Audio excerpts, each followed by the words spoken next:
हर हर महादेव। स्वागत है आप सबका हमारे भक्तिपूर्ण चैनल पर। श्री शिव पुराण में रुद्र संगीता के सृष्टि खंड में हम 13 अध्याय पढ़ चुके हैं। आज हम 14वें अध्याय का अध्ययन करेंगे। 13वें अध्याय में हमने महादेव पूजन की सर्वोत्तम विधि के बारे में सुना, जिस विधि से भगवान शिव के पूजन करने से सभी मनोकामनाओं की पूर्ति होती है। उस वर्णन को हमने 13वें अध्याय में सुना। आज 14वें अध्याय में हम अन्न, पुष्प, जल आदि से महादेव के पूजन के बारे में जानेंगे। यदि आप चैनल पर नए हैं तो कृपया चैनल को लाइक, शेयर और सब्सक्राइब जरूर से कर लें। तो चलिए आज के अध्याय की कथा सुनना आरंभ करते हैं। बोले शंकर भगवान की जय। आज का 14वां अध्याय है विभिन्न पुष्पों, अन्नों तथा जल आदि की धाराओं से शिव जी की पूजा का महात्म्य। ब्रह्मा जी बोले, हे नारद, जो लक्ष्मी प्राप्ति की इच्छा करता हो वह कमल, बिल्व पत्र, शतपत्र और शंख पुष्प से भगवान शिव की पूजा करे। हे ब्रह्मन, यदि 1,00,000 की संख्या में इन पुष्पों द्वारा भगवान शिव का पूजन संपन्न हो जाए तो सारे पापों का नाश हो जाता है और लक्ष्मी की भी प्राप्ति हो जाती है, इसमें कोई संशय नहीं। प्राचीन पुरुषों ने 20 कमलों का एक प्रस्थ बताया है।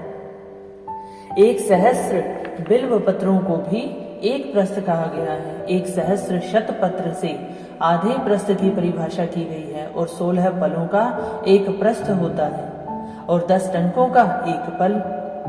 इस मान से पत्र, पुष्प आदि को तोलना चाहिए।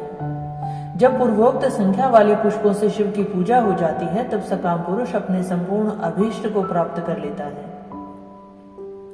यदि उपासक के मन में कोई कामना न हो तो वह पूर्वोक्त पूजन से शिव स्वरूप हो जाता है।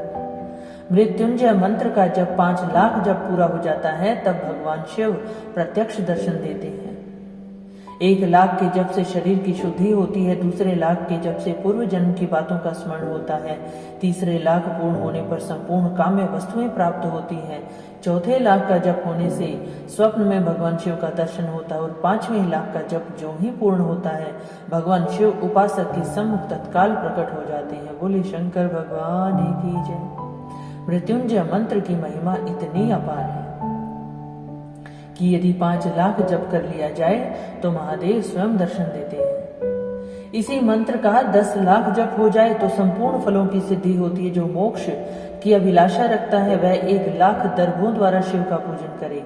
हे मुनि श्रेष्ठ, सर्वत्र लाख की ही संख्या समझनी चाहिए।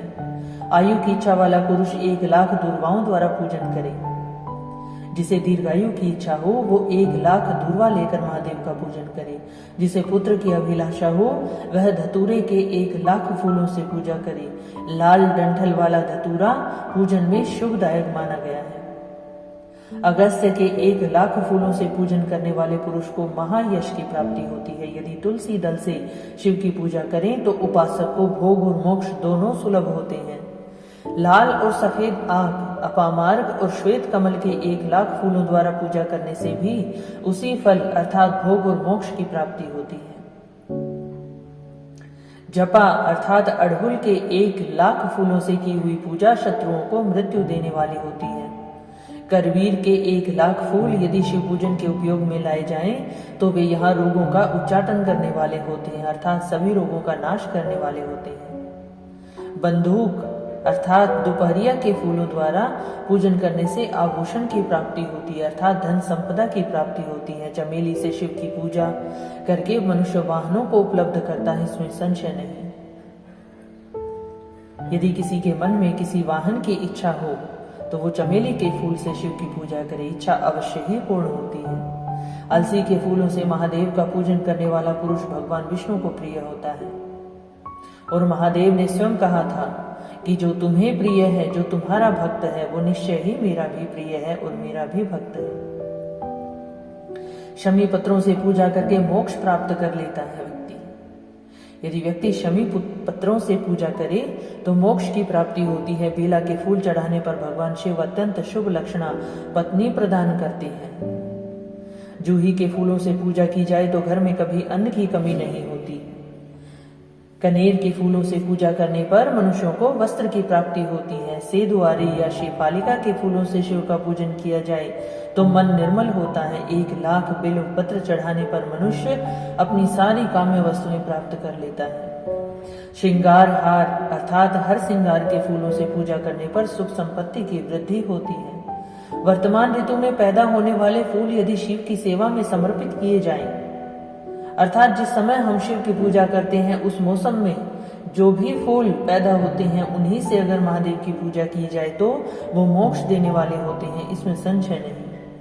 राई के फूल शत्रुओं को मृत्यु प्रदान करने वाले होते हैं। इन फूलों को 1-1 लाख की संख्या में शिव के ऊपर चढ़ाया जाए तो भगवान शिव प्रचुर फल प्रदान करते हैं।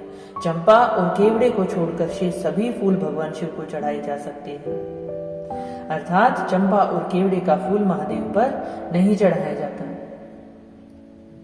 आगे ब्रह्मा जी कहते हैं, हे विप्रवर, महादेव जी के ऊपर चावल चढ़ाने से मनुष्यों की लक्ष्मी बढ़ती है। ये चावल अखंडित होने चाहिए, उन्हें उत्तम भक्ति भाव से शिव के ऊपर चढ़ाना चाहिए। रुद्र प्रधान मंत्र से पूजन करके भगवान शिव के ऊपर बहुत सुंदर वस्त्र चढ़ाएं और उसी पर चावल रखकर समर्पित करें तो उत्तम है। भगवान शिव के ऊपर गंध पुष्प आदि के एक साथ श्रीफल चढ़ाकर धूप आदि निवेदन करें, अर्थात श्रीफल के साथ गंध और पुष्प आदि भी यदि महादेव को निवेदित किए जाएं तो पूजा का पूरा फल प्राप्त होता है।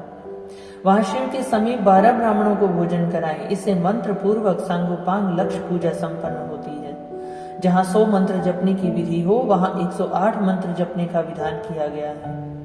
तिलों द्वारा शिव जी को 1 लाख आहुतियां दी जाए अथवा 1 लाख तिलों से शिव की पूजा की जाए तो वह बड़े बड़े पातकों का नाश करने वाली होती है। जो द्वारा की हुई शिव की पूजा स्वर्गीय सुख की वृद्धि करने वाली है, ऐसा ऋषियों का कथन है। गेहूं के बने हुए पकवान से की हुई शंकर जी की पूजा निश्चय ही बहुत उत्तम मानी गई है। यदि उससे 1 लाख बार पूजा हो तो उससे संतान की वृद्धि होती है। यदि मूंग से पूजा की जाए तो भगवान शिव सुख प्रदान करते हैं। प्रियंगु अर्थात कंगनी द्वारा सर्वाध्यक्ष परमात्मा शिव का पूजन करने मात्र से उपासक के धर्म, अर्थ और काम भोग की वृद्धि होती है तथा वह पूजा समस्त सुखों को देने वाली होती है। अरहर के पत्तों से श्रृंगार करके भगवान शिव की पूजा करें। ये पूजा नाना प्रकार के सुखों और संपूर्ण फलों को देने वाली है। हे मुनिश्रेष्ठ, अब फूलों की लक्ष्य संख्या का तौल बताया जा रहा है, प्रसन्नता पूर्वक सुनो। सूक्ष्म मान का प्रदर्शन करने वाले व्यास जी ने एक प्रस्थ शंख पुष्प को 1 लाख बताया है। 11 प्रस्थ चमेली के फूल हों तो वही 1 लाख फूलों के समान कहा गया है। जूही के 1 लाख फूलों का भी वही मान है। राई के 1 लाख फूलों का मान 5.5 प्रस्थ है। उपासक को चाहिए कि वह निष्काम होकर मोक्ष के लिए भगवान शिव की पूजा करे। भक्ति भाव से विधि पूर्वक शिव की पूजा करके भक्तों को पीछे जलधारा समर्पित करनी चाहिए। ज्वर में जो मनुष्य प्रलाप करने लगता है उसकी शांति के लिए जलधारा शुभ कारक बताई गई है। शतरुद्रीय मंत्र से, रुद्री के 11 पाठों से, रुद्र मंत्रों के जप से, पुरुष सूक्त से, 6 ऋचा वाले रुद्र सूक्त से और महामृत्युंजय मंत्र से, गायत्री मंत्र से अथवा शिव के शास्त्रोक्त नामों के आदि में प्रणव और अंत में नमः पद जोड़कर बने हुए मंत्रों द्वारा जलधारा आदि अर्पित करनी चाहिए। इससे मनुष्य के संपूर्ण रोग दोष नष्ट हो जाते हैं। सुख और संतान की वृद्धि के लिए जलधारा द्वारा पूजन उत्तम बताया गया है। उत्तम भस्म धारण करके उपासक को प्रेम पूर्वक नाना प्रकार के शुभ एवं दिव्य द्रव्यों द्वारा शिव की पूजा करनी चाहिए। शिव पर उनके सहस्त्र नाम मंत्रों से घी की धारा चढ़ानी चाहिए और ऐसा करने पर वंश का विस्तार होता है, इसमें संशय नहीं। इसी प्रकार यदि 10,000 मंत्रों द्वारा शिव की पूजा की जाए तो प्रमेह रोग की शांति होती है और उपासक को मनोवांछित फल की प्राप्ति हो जाती है। यदि कोई नपुंसकता को प्राप्त हो तो घी से शिव जी की भली भांति पूजा करें तथा ब्राह्मणों को भोजन कराएं। साथ ही उसके लिए मुनीश्वरों ने प्रजापात्य व्रत का भी विधान किया है। यदि बुद्धि जड़ हो जाए तो उस अवस्था में पूजक को केवल शर्क राम मिश्रित अर्थात चीनी मिला हुआ, शर्कर मिला हुआ दूध हो तो उस दूध की धारा चढ़ानी चाहिए। ऐसा करने पर उसे बृहस्पति के समान उत्तम बुद्धि प्राप्त हो जाती है। जब तक 10,000 मंत्रों का जप पूरा न हो जाए तब तक पूर्वोक्त दुग्ध धारा द्वारा भगवान शिव का उत्कृष्ट पूजन चालू रखना चाहिए। जब तन मन में अकारण ही उच्चाटन होने लगे, जी उचट जाए, कहीं भी प्रेम न रहे, दुख बढ़ जाए और अपने घर में सदा कलह रहने लगे तब पूर्वोक्त रूप से दूध की धारा चढ़ाने से सारा दुख नष्ट हो जाता है। अर्थात आप समझ गए हैं कि घर की कलह शांति के लिए महादेव पर दूध की धारा अर्पित करनी चाहिए और दूध में शक्कर अर्थात चीनी मिली होनी चाहिए।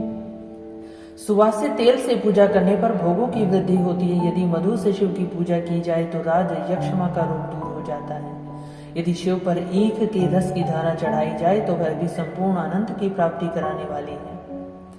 गंगा जल की धारा तो भोग और मोक्ष दोनों फलों को देने वाली है। ये सब जो धाराएं बताई गई हैं, इन सब को मृत्युंजय मंत्र से चढ़ाना चाहिए। उसमें भी उक्त मंत्र का विधानतः 10,000 जप करना चाहिए और 11 ब्राह्मणों को भोजन कराना चाहिए।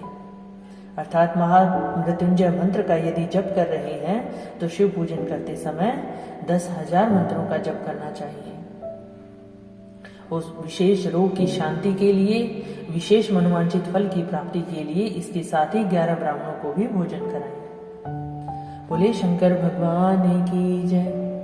रुद्र संगीता में सृष्टि खंड का 14वां अध्याय यहाँ समाप्त होता है।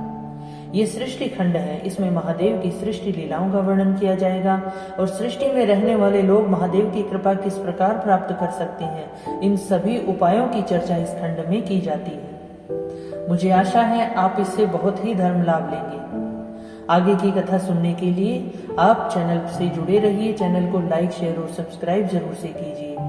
और जो भी चीजें शिव पुराण में बताई गई हैं, जो भी चीजें आज की कथा में बताई गई हैं, उन उपायों को यदि आप करके देखेंगे तो आपको निश्चय ही फल प्राप्त होगा, ऐसा मेरा विश्वास है। तो मिलते हैं आप सबसे अगले अध्याय की कथा में। महादेव सबकी मनोकामनाएं पूर्ण करें, सब पर अपनी कृपा बनाए रखें। इसी भावना के साथ हर हर महादेव।